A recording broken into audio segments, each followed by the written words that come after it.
I thought the hardest part of moving to the city would be finding a job. I was wrong. The hardest part was surviving the one I finally got. What started as a simple night security job in an old apartment building slowly turned into something I still can't explain.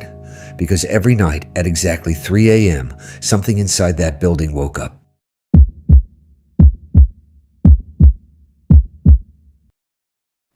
I left my village with enough money to last a month, maybe a little more if I was careful. It sounds like the start of something hopeful. And for a while, I let myself believe it was. From a distance, the city seemed like a place where determination actually mattered, where a person willing to work hard enough could carve out a life, no matter where they started. My parents had taken out a loan to send me. My 2 younger siblings were still in school, still needing things we couldn't afford. I wasn't going to be the one who came back empty-handed after all that sacrifice. But a month passed, then most of another, and the city, it turned out, had no particular interest in determination. What it wanted was degrees, connections, a name that meant something to someone. I had none of those things. I was a country boy with a portfolio of artwork no one had asked for, and a dwindling stack of bills that I counted every night before I slept, doing the math on how many more days I could justify staying before pride turned into cruelty. That morning I was sitting at a roadside cafe, not really drinking the coffee in front of me, staring at nothing in particular. I'd stopped thinking about what I'd say to my parents when I called. There wasn't anything I could say that would make it easier. "Excuse me, are you looking for work, young man?" I looked up. A man was standing by my table, which was strange because a moment before I'd been aware of everyone around me and I hadn't seen him approach. He was looking at the portfolio bag in my hand with a calm, appraising expression. Middle-aged, ordinary looking, nothing about him that should have made me feel anything at all. I said yes. He studied me for a moment. "The security guard at my building just quit. The position is open if you want it." I asked him where his building was. He pointed across the street. The alley he led me into was narrow, barely wide enough for a motorbike to pass.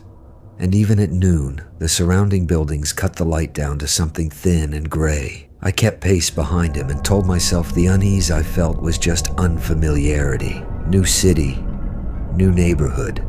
Everything feels a little wrong when you don't know it yet. He stopped in front of an iron gate set into the wall. Above it, a CCTV camera watched the entrance with a fixed, patient eye. Behind the bars, I could see a staircase wide, worn tiles, the kind that have been walked on for decades. I stepped back and looked up. 3 floors of windows in neat rows, the concrete facade stained by years of weather. Old, but still standing. There was something about the structure, something that made the building seem slightly removed from the street around it, like it had its own atmosphere. He introduced himself as Tan. Not the owner, he clarified, just the manager. He explained the job in simple terms. Watch the cameras all night. Walk the building at 3 a.m. Report anything that needed attention. He asked if I was interested. I arrived a few minutes early, stopping for coffee at a stall that was still open. The city was quieter at that hour, shops about to close, foot traffic thinning out, the quality of sound shifting like a place winding down towards sleep. The alley looked different at night. I don't mean that dramatically. It just looked the way narrow, unlit alleys look after dark, darker than you expect. The shadows between buildings heavy and still.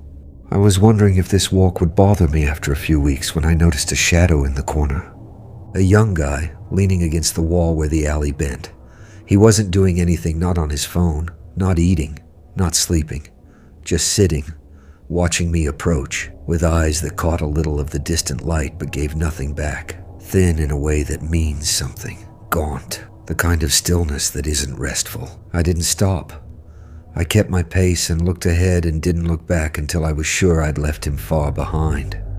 Even then, I felt his attention on me like a physical thing, tracking me down the length of the alley. When I got there, the iron gate was still closed. I called out for Tan. No answer.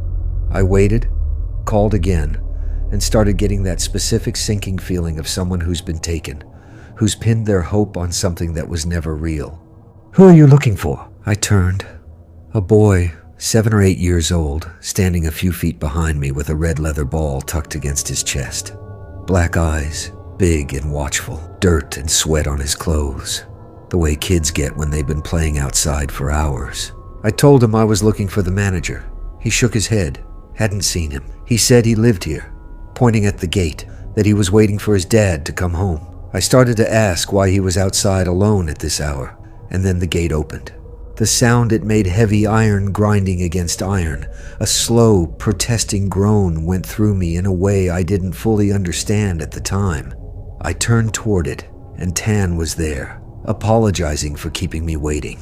When I turned back to say something to the boy, the alley behind me was empty. I figured his dad had come. Tan walked me through the job efficiently. The security room was right inside the entrance. Next to the stairs, a small room with a wall of camera feeds, each labeled by floor. The job was straightforward. Watch the screens, do a walkthrough of the building at 3 a.m., contact him by walkie-talkie only for real emergencies. He gave me 2 uniforms, a flashlight, a heavy ring of keys, and the walkie-talkie. Before he left, he mentioned I was the only security guard in the building. The first hours passed quietly. I got familiar with the camera setup, matched each screen to a spot in my mental map of the building. 3 floors, 10 apartments per floor. Simple enough. As I quickly discovered, the real challenge was the specific fight a person has against sleep when nothing's happening, and it's past midnight, and there's no one to talk to. I lost that fight around 1 a.m. My alarm didn't wake me. Laughter did a child's laughter, high and echoing, close enough that it felt like it was in the room with me. I was on my feet before I was fully conscious, heart pounding, before I realized it was my phone alarm going off, a ringtone I'd set months ago and never changed. I stood there a moment, felt the adrenaline fade, then quietly laughed at myself and picked up the flashlight. The building was deeply quiet at 3 a.m. My footsteps echoed too loudly, the beam of the flashlight cutting pale yellow down hallways where most of the overhead lights had burned out. First floor, all doors closed, nothing out of place. Second floor, same. The silence had a texture not exactly peaceful, but settled, like a place that had learned to wait. The third floor was a little different. 10 apartments, like the floors below, but at the very end of the hallway, past the last door, there was an iron sliding door I hadn't expected. Behind it, stairs going up, probably to the roof. I tried several keys from the ring Tan had given me. None of them fit. I was still weighing my options when something moved beside me. An elevator, set into the wall next to the iron door. I hadn't noticed it in the dark. The floor's overhead lights were almost all out, and it had just read as wall until the machinery engaged. It was going up. I watched it. I don't know exactly what I felt, not quite fear, but that heightened awareness that comes before it, every sense sharpening a little in anticipation of something undefined. The elevator stopped on the 3rd floor. The doors opened. It was empty. Dark inside, except for a single neon light in the upper corner, greenish. The color of things preserved in formaldehyde, casting light that made the interior look less like a small room and more like a space with different rules about what was possible. In the opposite corner, a small camera was mounted above the bulb, its lens watching the inside of the car. I stood there looking at it. The door stayed open. A breath of cold air came from somewhere I couldn't identify. Then the doors closed, the elevator sat still, and the hallway was quiet again. I picked up the walkie-talkie and put it down. Tan was asleep. It could wait till morning. I was almost back to the security room when a ball rolled past me. It came from the direction of the stairs, a red leather ball, bouncing heavily down the last few steps and coming to rest a few feet from my shoe. I picked it up. The boy's ball from earlier. I looked up toward the top of the staircase. Darkness. I carried the ball into the security room and set it in the corner, planning to return it in the morning. Back in the room, I checked the camera feeds again, specifically looking for the elevator interior. There was no screen connected to it. Every other camera in the building seemed to be accounted for, except that one. I couldn't explain that. I filed it away with the other things I couldn't explain, and set my alarm for 5, and put my head down. Sleep came fast, which should have been a relief. This time, an alarm didn't wake me. Cold did. Not uncomfortable cold.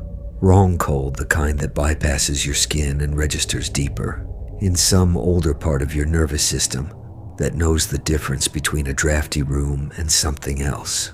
I reached for the air conditioner remote without fully opening my eyes. Couldn't find it. I searched the desk, the chair, the floor around me. Nowhere. Finally, I looked up at the wall where an air conditioner should have been mounted. The unit I'd been feeling all night. The one whose steady mechanical hum had lulled me to sleep. The wall was bare. There was no air conditioner in the room. There had never been an air conditioner in the room. I sat very still in my chair and listened to the building around me and tried to figure out where the cold was coming from and exactly what had been breathing that steady, cooling breath against the back of my neck all night while I sat alone watching empty screens. If you were in that building alone at night, would you have continued the job after experiencing those strange moments? And what do you think was really happening there? Something explainable, or something we're better off not fully understanding? Would you have gone back the next night?